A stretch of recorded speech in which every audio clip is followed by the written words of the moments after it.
కూడా లోటు లేకుండా మనం ఇంకా పైన ఉన్నాం అధ్యక్ష. ఇవాళ 15,497 పీక్ డిమాండ్ ఉంటే 19,475 మనం కాంట్రాక్ట్ కెపాసిటీలో ఉన్నాం అధ్యక్ష.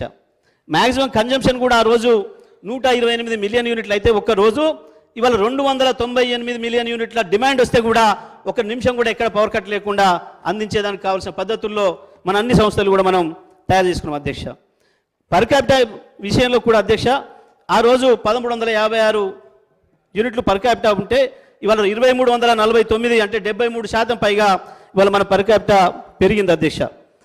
అగ్రికల్చర్ సప్లై మనకందరికీ తెలుసు అధ్యక్ష, 6 గంటల నుంచి ఇవాళ 24 గంటలకు పెంచుకున్నాం అధ్యక్ష.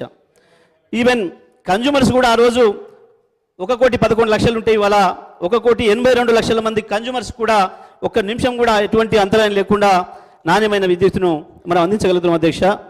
ఎంప్లాయీస్కి సంబంధించి కూడా ఆ రోజు ఇవాళ 30,000 శాశ్వత ఉద్యోగులు, ఆర్టిజన్లను కూడా 22,700 మందిని మనం రెగ్యులేట్ చేసుకున్నాం అధ్యక్ష.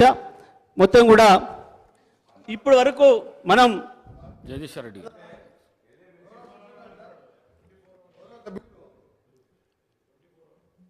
పదే సభని తప్పుదోవ పట్టించడం కాదు, తెలంగాణ ప్రజలను కూడా తప్పుదోవ పట్టిస్తున్నాం.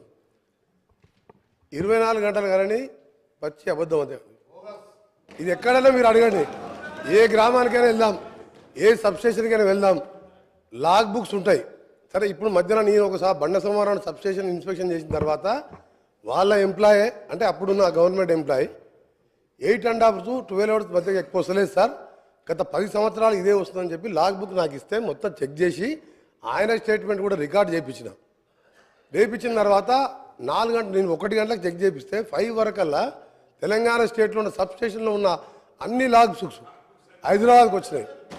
రెండో విషయం అధ్యక్ష, ఈ లాగ్ బుక్ అనేది ఏంటంటే సబ్స్టేషన్ కట్టినప్పటికి వెళ్ళి 70 సంవత్సరాలకి వెళ్ళి వదిలిపెట్టుకొని సబ్స్టేషన్ కట్టినప్పటికి వెళ్ళి ఆ కరెంట్ ఎంత వస్తుంది, ఇన్కమ్, అవుట్ గోయింగ్ ఎంత, 3 phase ఎంత, సింగిల్ ఫేస్ ఎంత అలా రికార్డ్ అవుతుంది. సబ్స్టేషన్ 5 గంటలకే నేను పోగానే 5 గంటలకు CMD రఘుమార్ రెడ్డి గారు నల్గొండ పంపించిండ్రు. నల్గొండ జిల్లాలో రాష్ట్ర వ్యాప్తంగా తెల్లారి వరకు అన్ని సబ్స్టేషన్ లాగ్ బుక్లు వచ్చినాయి. 10 సంవత్సరాలకి వెళ్ళి నిజంగా వీళ్ళు 8 సంవత్సరాలు అంటారు 24 hours ఇస్తామని, ఎందుకు లాగ్ బుక్ తెప్పించిన అధ్యక్ష? రెండవది మధ్యలో కూడా మేము అది ప్రూవ్ చేసినాం 8.5 to 12 hours. ఈ 8 yearsలో కూడా హైయెస్ట్ వాళ్ళు ఇచ్చింది అధ్యక్ష. ఒక్కసారి సీజన్లో పీక్ సీజన్లో మార్చ్ ఏప్రిల్లో సెప్టెంబర్ అక్టోబర్లో ఒక్కసారి 16 గంటలు 10-12 రోజులు మాత్రం ఇచ్చిండు. యాజ్ పర్ రికార్డ్ మీ దగ్గర లాగ్ బుక్స్ ఉన్నాయి హైదరాబాద్లో. నేను కూడా గౌరవ మంత్రి గారు కొడుతున్నా, ఆ లాగ్ బుక్స్ అన్నీ కూడా సబ్స్టేషన్లో ఉండాలి, పంపించమని కూడా కోరుతున్నా. రెండో అధ్యక్ష, ఇంత అబద్ధాలని ప్రతిరోజు కూడా మీరు ఎలక్షన్ల ముందు ఏం చెప్పిన అధ్యక్ష? కరెంటు తీగలు పట్టుకోండి, 3 గంటలు వస్తుందా 24 గంటలు తెలుస్తాను నేను చెప్పిన. అప్పుడు కూడా క్యాంపెయినింగ్లో పట్టుకుందాం, మీరు సిరిసిల్లనే పట్టుకుందాం, కేటీఆర్ గారు మీరు ఎప్పుడు రమ్మంటే చెప్పండి పట్టుకుంటామన్నాడు. వారేమన్నారు, కాంగ్రెస్ వాళ్ళు అందరూ పట్టుకోమని చెప్పండి, పీడ పోతుంది అన్నాడు. చనిపోతారని కూడా సిద్ధంగా రైతుల కోసం మీరు అబద్ధాలు ఆడొద్దని చెప్పిన. రెండవది అధ్యక్ష, వీరు చెప్తున్నారు ఇవాళ అప్పులైనా మా గౌరవ డిప్యూటీ సీఎం గారు చెప్పారు అధ్యక్ష. ఎగ్జాంపుల్ చెప్పకూడదు అసలు కరెంటు విషయం 24 గంటలు ఎప్పుడు ఇయ్యలే, అన్ని అబద్ధాలు అదొకటి. రెండవది అధ్యక్ష, ఎందుకు నష్టాలు వచ్చింది అధ్యక్ష? పవర్ పర్చేజ్ అగ్రిమెంట్లో ఎక్కువ రేటు కొన్నందుకు. రెండవది అధ్యక్ష, మా ఉదాహరణకు నల్గొండలో వీరు మంత్రిగా ఉండే ఎలక్ట్రిసిటీ మినిస్టర్గా వీరు చేసిన గత కార్యాలకు అధ్యక్ష 29,000 కోట్లతోని Yadadri power plant 4,000 megawatts start చేసిన అధ్యక్ష. 9 సంవత్సరాలు స్టార్ట్ అయ్యి 29,000 కోట్లతోని పిఎఫ్సి వాళ్ళు 16,000 కోట్లు ఇచ్చిన అధ్యక్ష. ఇస్తే దాని నామినేషన్ మీద దేశ చరిత్ర ప్రపంచ చరిత్రలో అతిపెద్ద కుంభకోణం 29,000 కోట్లది బిహెచ్ఎల్ మీద నామినేషన్ ఇద్దా అధ్యక్ష. బిహెచ్ఎల్ నామినేషన్ ఇచ్చిన తర్వాత అదే దాని మీద నేను జార్ఖండ్ జెన్కోలో టెండర్ అయితే అక్కడికి వెళ్ళి డాక్యుమెంట్ తెచ్చి అధ్యక్ష తెప్పిస్తే వారికి మనకు ఎంత వ్యత్యాసం ఉందంటే 6,000 కోట్లు డిఫరెన్స్ ఉన్నాయి అధ్యక్ష. జెన్కో కూడా టెండర్ పిలవాలి, బిహెచ్ఎల్ కూడా పార్టిసిపేట్ చేసింది అక్కడ జార్ఖండ్లో. అప్పుడు అడిగిన అసెంబ్లీలో ఉండి అడిగితే దాన్ని మాట్లాడలే. దాంట్లో పెద్ద స్కామ్ జరిగింది.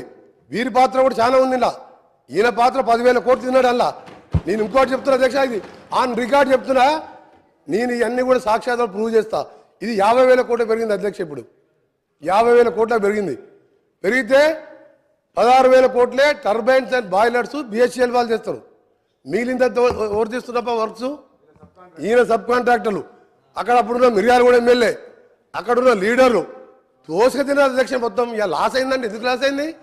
ఇవన్నీ రికార్డు చెప్తున్నా నేను అబద్ధాలు చెప్తా. నేను రెండో అధ్యక్ష చెప్తున్నా ఈరోజు అది 8 to 10 కోట్ల రూపాయలు 10 కోట్లు. నేను ఏ రికార్డులో చెప్తున్నా, రికార్డు పోదాం, రికార్డులో చూసుకుందాం. మీరు టెండర్ పెట్టకుండా ఇచ్చుడే పెద్ద స్కామ్ అది. రెండవ అధ్యక్ష ఈరోజు వీరు మాట్లాడుతున్నారు అధ్యక్ష. అసలు ఫ్రీ పవర్ అంటే ఎవరు అధ్యక్ష? కాంగ్రెస్ పార్టీ పెట్టండి. కాంగ్రెస్ పార్టీ దేశంలో ఏ రాష్ట్రంలో కూడా ఇవ్వలేదు అధ్యక్ష. రైతులకు 7 గంటల నుంచి 9 గంటలు ఉచిత కరెంట్ అనేది ధైర్యం చేసి మేనిఫెస్టోలో పెట్టి ఇచ్చి చూపింది కాంగ్రెస్ పార్టీ. అప్పుడు ఏ రాష్ట్రంలో లేదు భారతదేశంలో. అప్పుడు మా కాంగ్రెస్ ప్రభుత్వం రాజశేఖర రెడ్డి గారు సోనియా గాంధీ తర్వాత కొట్లాడి మేనిఫెస్టోలో పెట్టించి ఫ్రీ పవర్ అని చూపించడం. అంతకుముందు చంద్రబాబు నాయుడు గారు కరెంట్ ఇస్తున్నారు, మా జూపల్లి గారు కొట్లాడితే 17 రోజులు జైల్లో తీసిన అధ్యక్ష. అప్పుడు మీ ఎమ్మెల్యేలుగా ఉన్నాం. పవర్ పొజిషన్ అప్పుడు ఎట్లుండే, మా ప్రభుత్వంలో ఏ విధంగా ఉండే. ఈ రోజు కూడా చెప్తున్నాం అధ్యక్ష, 10 కాదు 10 గంటలు 9 గంటలు కూడా వస్తలేదు. ఇప్పుడు మేము చెక్ చేసుకుంటున్నాం. ఒక ఎఫిషియెంట్ ఐఏఎస్ ఆఫీసర్ని ఏపీ ట్రాన్స్కో జెన్కో ఎండీగా పెట్టి ప్రిన్సిపల్ సెక్రటరీగా పెట్టి వీళ్ళ అధ్యక్ష అప్పటికే 15 సంవత్సరాలు రిటైర్ అయిన ప్రభాకర్ రావుని తీసుకొచ్చి, అప్పటికే ఆయన వయసు 70 సంవత్సరాలు, ఆ తర్వాత 10 సంవత్సరాలు తీసుకొచ్చి జెన్కో 80 సంవత్సరాల ఇప్పుడున్న కాంపిటీషన్ పోటీలు తట్టుకుంటారు అధ్యక్ష.